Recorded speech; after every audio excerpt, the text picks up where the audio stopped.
بسم الله الرحمن الرحيم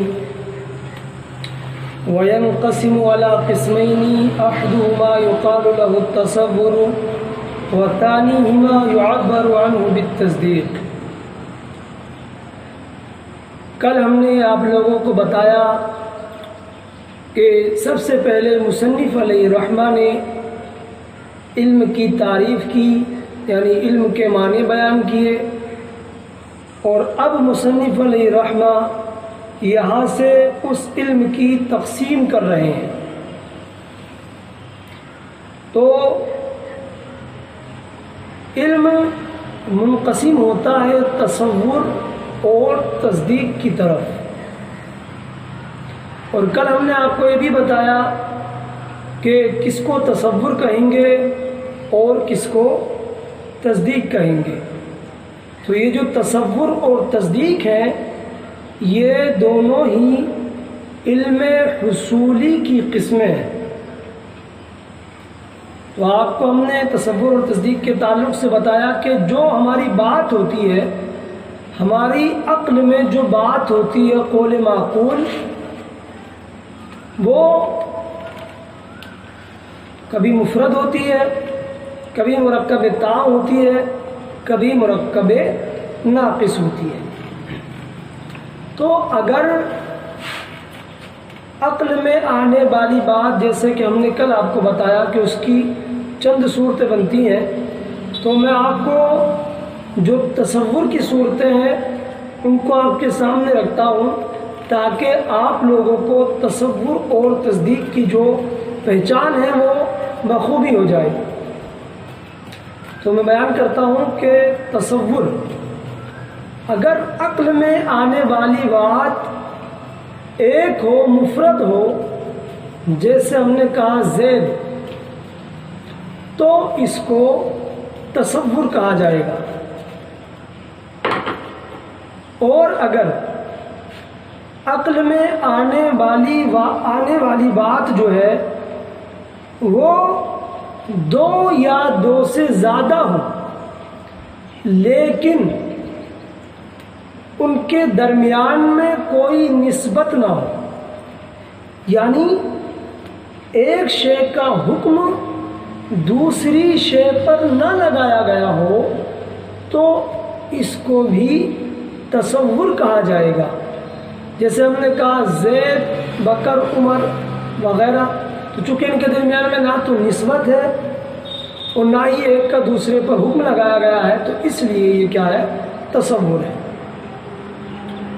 تیسری چیز، عقل میں آنے والی جو بات ہے وہ دو یا دو سے زیادہ ہے، یعنی عقل میں آنے والے جو الفاظ ہیں وہ دو یا دو سے زیادہ ہیں اور دونوں کے درمیان میں نسبت بھی ہے، لیکن نسبت تامہ نہیں ہے بلکہ نسبت ناقصہ ہے. جیسے غلام زید، زید کا غلام، تو یہاں پر دونوں کے درمیان میں نسبت تو ہے لیکن نسبت تامہ نہیں ہے بلکہ نسبت ناقصہ ہے، تو اس کو بھی تصور کہا جائے گا. اب اگر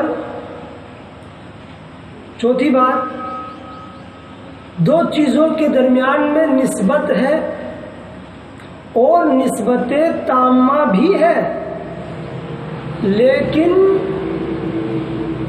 اس نسبت میں تردد ہے، یعنی یہ خیال ہے کہ یہ ہو بھی سکتا ہے نہیں بھی ہو سکتا ہے. جیسے ہم نے کہا زید عالم ہے، تو اب ہمارا یہ خیال ہے کہ زید عالم ہے اور یہ بھی خیال ہے کہ زید عالم نہیں ہے. تو اب اگر یہ جو دو پہلو ہیں ہونے نہ ہونے کے، اگر یہ دونوں برابر ہوں تو اس کو شک کہا جائے گا اور یہ بھی تصور ہے. اور اگر دونوں جانب برابر نہ ہو بلکہ ایک جانب راجح ہو اور ایک مرجوح ہو، تو جانب مرجوح کو وہم کہا جائے گا اور یہ بھی تصور ہے، اور جو جانب راجح ہوگی اس کو ظن کہا جائے گا، اور یہ جو قسم ہے یہ تصدیق کہلاتی ہے۔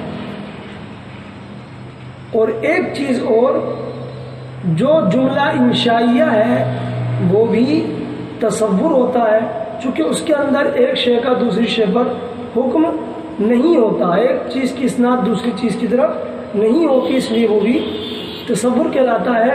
تو اب آپ لوگوں کو سب سے پہلے جو تصور کی صورتیں ہیں ان کو ذہن میں رکھنا ہوگا، پھر آپ کے سامنے اگر کوئی لفظ بولا جاتا ہے، کسی چیز کے بارے میں آپ سے پوچھا جاتا ہے کہ یہ تصور ہے یا تصدیق، تو آپ کو یہ جو تصور کی صورتیں ہیں ان کو ذہن میں رکھنا ہوگا۔ اگر ان میں سے کوئی پائی جاتی ہے تو تصور، اور اگر ان میں سے کوئی نہیں پائی جاتی ہے تو وہ تصدیق ہے۔ تو یہ تصور اور تصدیق کی پہچان ہوئی۔ اب مزید مصنف فرماتے ہیں کہ تصور کس کو کہتے ہیں، اور دو چیزوں کے درمیان جو حکم ہوتا ہے جس کو نسبت حکمیہ بھی کہتے ہیں، اس حکم کا معنی کیا ہے، مطلب کیا ہے، تو وہ مصنف آج بیان کرتے ہیں۔ تو فرماتے ہیں وَيَنْقَسِمُ عَلَىٰ قِسْمَيْنِ، اور یہ جو علم ہے، علم حصولی کی چونکہ تقسیم کر رہے ہیں تو فرماتے ہیں یہ منقسم ہوتا ہے دو قسموں پر، احدهما یقال له التصور، ان میں سے ایک کو تصور کہا جاتا ہے، وثانیهما یعبر عنہ بالتصدیق، اور ان دونوں میں سے جو دوسرا ہے دونوں قسموں میں سے اس کو تصدیق سے تعبیر کیا جاتا ہے۔ تو بات کرتے ہیں تصور کی، کہتے ہیں اما التصور فهو الادراک الخالی عن الحکم، فرماتے ہیں مصنف رہا تصور تو وہ ادراک ہے، ادراک کا معنی جاننا، رہا تصور تو وہ جاننا ہے جو حکم سے خالی، رہا تصور تو وہ ادراک کرنا ہے اس چیز کا جو کہ حکم سے خالی ہو۔ جیسے ہم نے کہا زید، تو ہمیں یہاں زید کا علم ہوا، جو تصور ہے زید کا یہ حکم سے یہاں پر خالی ہے، تو حکم سے خالی جو ہو تو اس کو تصور کہا جاتا ہے، کیونکہ یہاں پر زید کا ادراک کیا ہم نے اور یہ حکم سے خالی ہے، لہذا یہ تصور ہو۔ اچھا، حکم سے مراد کیا ہے؟ یعنی کہا نا حکم سے خالی ہو، تو حکم سے مراد کیا ہے وہ بیان کرتے ہیں، کہتے ہیں والمراد بالحکم نسبت امر الى امر آخر ایجابا او سلبا، کہتے ہیں حکم سے مراد وہ ایک چیز کی نسبت کرنا دوسری چیز کی طرف، یعنی ایک امر کی نسبت دوسرے امر کی طرف کرنا، یہ حکم کہلاتا ہے ایجابا او سلبا۔ اب یہ نسبت خواہ ایجاب کے طور پر ہو یعنی اس بات کے طور پر ہو، یا سلب کے طور پر ہو یعنی نفی کے طور پر ہو۔ جیسے ہم نے کہا زید عالم ہے، تو یہاں علم کا عالم ہونے کا زید پر حکم لگایا گیا، تو یہ بطور ایجاب ہے، بطور اس بات ہے۔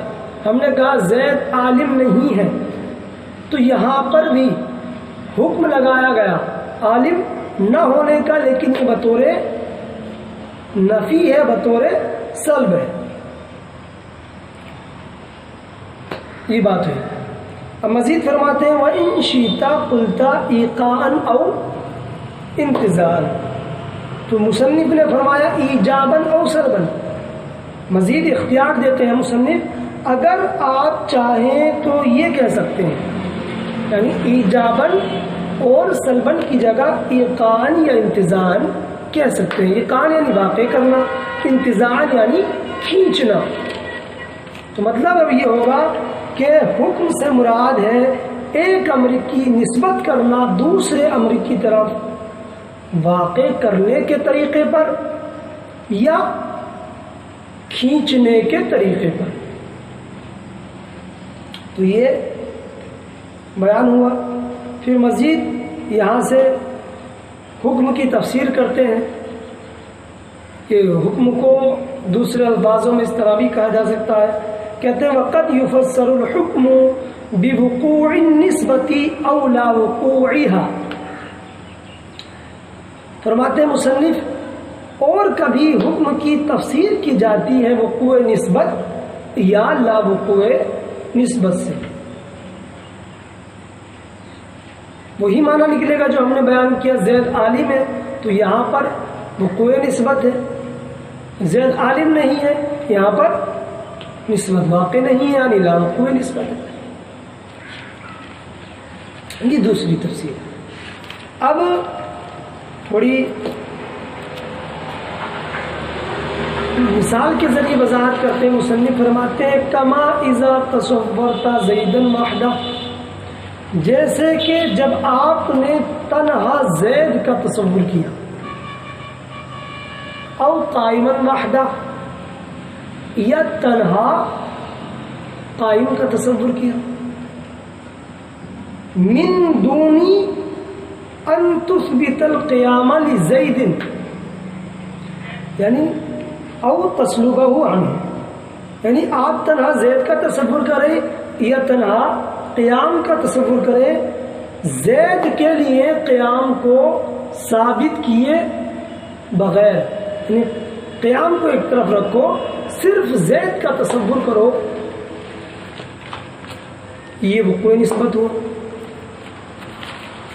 او تسلبہ عنہ یا زید کا تصور کرو اور اس سے قیام کی نفی کرو. تو یہ ہوا لا وقوع نسبت، یعنی کہ زید کے لیے قیام کو ثابت کیے بغیر تنہا زید کا تصور کرنا یہ وقوع نسبت ہوا، اور تنہا زید کا تصور کرنا اس کے لیے قیام کی نفی کیے بغیر یہ لا وقوع نسبت ہوا. تو یہ آج کی مختصر گفتگو تھی تصور اور تصدیق کے تعلق سے. تو ابھی چونکہ تصدیق کو ہم انشاءاللہ تصور کے بعد سمجھائیں گے، تو تصور کی بات یہاں پر مکمل ہو چکی ہے. تو آپ لوگوں کے لیے یہ ضروری ہے کہ آپ لوگ مثالوں کے ذریعے واضح کریں، خود سے اجرا کریں کہ ہم نے کوئی لفظ بولا قلم، پھر ہم اس کے بارے میں سوچیں کہ تصور ہے یا تصدیق ہے. اسی طرح ہم نے کہا کہ یہ کتاب ہے تو اس کے بارے میں سوچا جائے کہ تصور ہے تصدیق ہے. تو آپ کے لیے ضروری ہے کہ اس کا بھی اجرا کریں جس طرح دوسری کتابوں کا کیا جاتا ہے. تو انشاءاللہ تبارک و تعالی کل ہم تصدیق کے تعلق سے سمجھیں گے. آج ہم نے تصور کے بارے میں پڑھا. تو اب لوگوں سے التماس ہے کہ یہ جو ویڈیو ہے اس کو زیادہ سے زیادہ آگے شیئر کریں تاکہ دوسرے لوگ بھی فائدہ حاصل کر سکیں. السلام علیکم.